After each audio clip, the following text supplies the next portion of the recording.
Hey, I've been asked by someone to try and explain how I played Autumn Leaves in one of my other videos, so I'm going to try and take you through it.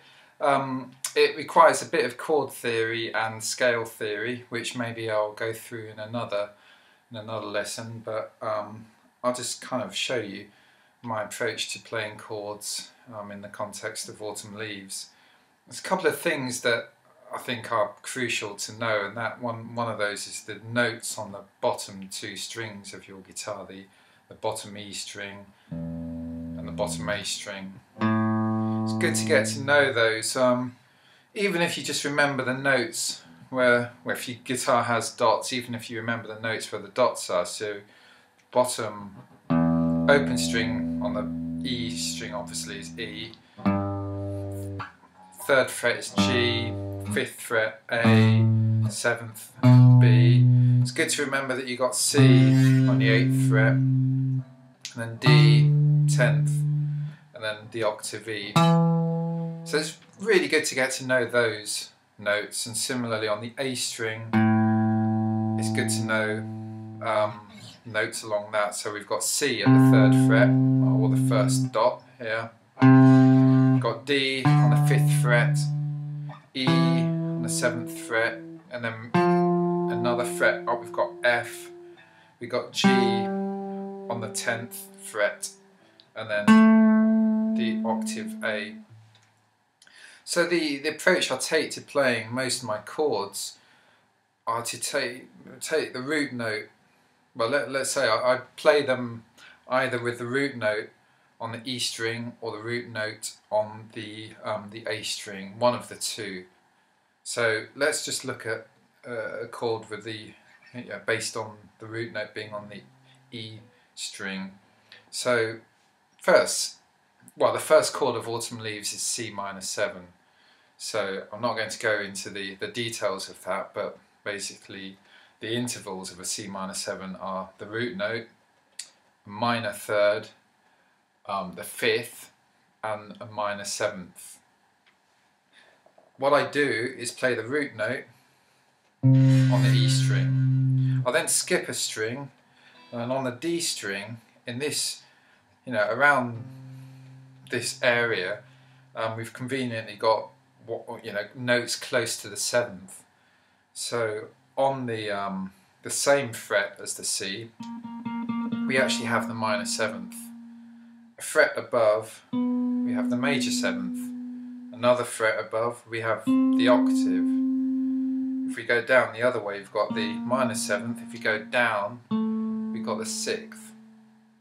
And for those of you who know the scales, the major scale, you can confirm these. So 1, 2, 3, we're starting at C. 1, 2, 3, 4, 5, 6, 7, the major 7th, 8. And again, I'm not going to go through the difference between a major 7th and a minor 7th. I'll do that in another video. But basically the minor 7th is also known as the flattened 7th, and it's 1 fret below the major 7th, which is the major 7th is the 7th note in the major scale. So we have our minor 7th there, which is part of the C minor 7 chord. So you can already hear it. Got quite a buzz there. So you can already hear that chord start to take shape. On the next string, the G string, in that same sort of position, we have kind of the 3rd notes. Actually, on the 8th fret, that is the minor 3rd. And what I'm saying here is, you don't really need to know what the actual notes are, you just need to know what the intervals are. So even if, say we're playing a G minor 7, well, we know the G is here. Well, I've already shown you the minor 7th is at the same fret as is the minor 3rd. So G minor 7, C minor 7. And then at the 8th, the same fret as where we're at, if we go up to the B string, we now have the 5th note.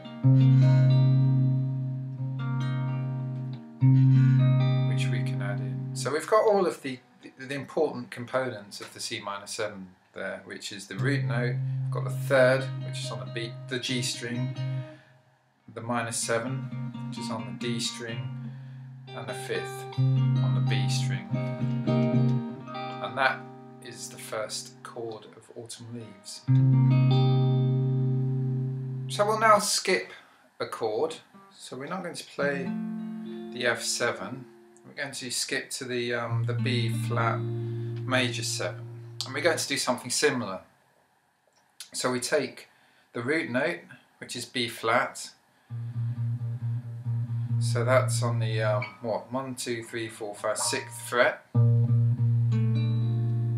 So a major 7 chord, the intervals are the root, the major 3rd, the 5th, and the major 7th.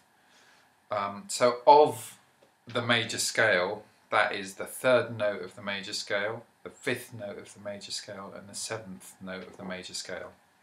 So if you remember, we play the root on the E string, and then the 7th, if you remember, we had the minor 7th on the same fret as the root. So we need to go up 1 fret to get the major 7th. There we are. And then similarly on the next string, the G string, we had the minor 3rd on the same 6th fret. So we go up 1. We've got the major 3rd.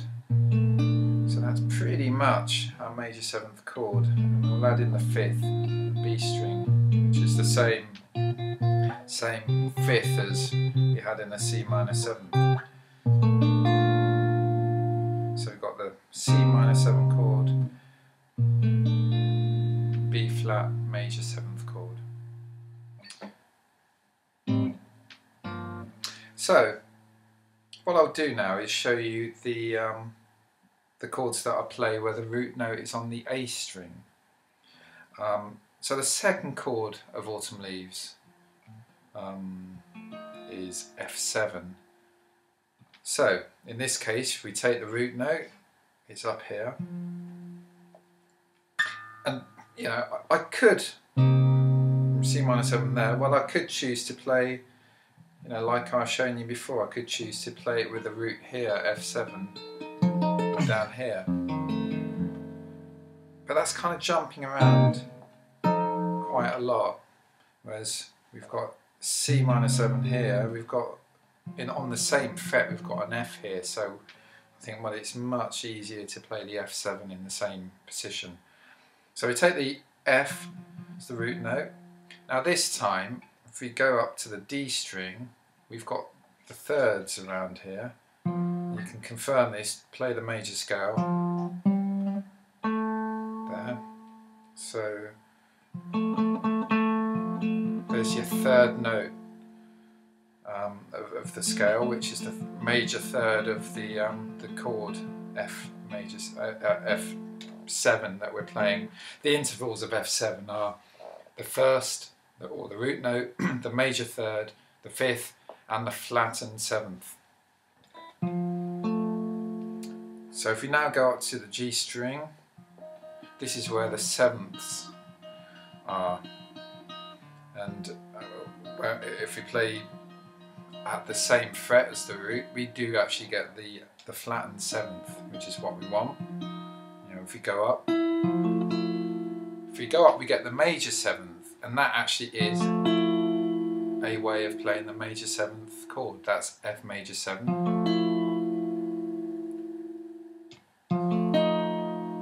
That's F dominant 7. So there we are. And then we've got a bit of a choice with what we play on the B string. We could play an octave above the root note, so we get another F up there. And if you think, this is actually the same shape as the C7, that's pretty well, it's a pretty well known chord, one of the first chords you probably learn when you play guitar. So it's the same shape. And you can see what the intervals are. You've got the root, the 3rd, the 5th, and another root, or the octave.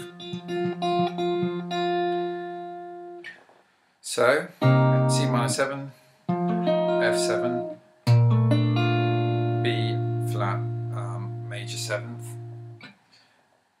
Now we're playing E flat major 7th.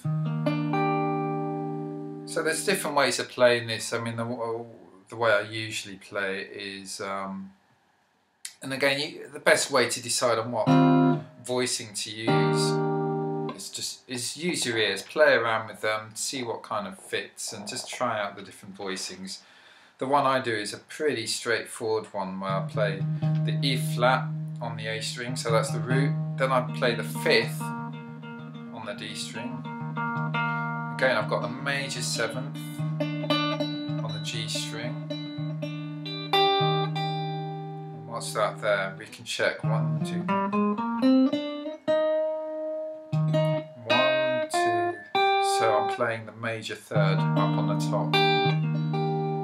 And I don't really think about these as I'm playing. It's just a way of getting to know the chords, and then eventually it will sink in and you just know that's a major 7th. But it's great when you want to then alter notes. We've got a good example coming up actually. So that's the A minor 7 flat and 5th. Well, it's basically an A minor 7, so I showed you that earlier. A minor 7, the flattened with a flattened 5th. Well, which is the 5th note? Here. Let's flatten it. Goes down to there. So let's find a way of playing that. There. A minor 7 flat and 5th. So it means you don't have to remember all of these different. You know, you can throw the dictionary away, the chord dictionary, and just kind of learn the basic chords and then alter them, and that's how I do it. So C minor 7, F7, B flat major 7, E major 7, A minor 7 flat and 5th. How shall we play this? Let's do another D7, so that's the same shape as the F7, and then G minor 7. And again, that, I think probably in the video I may have been playing G minor 6, so have a think about that. So I've got G minor 7, if you remember we've got the 7th, the minor 7th here on the D string. The note below the minor 7 is the 6. So we know 6 is there, so we can play that. So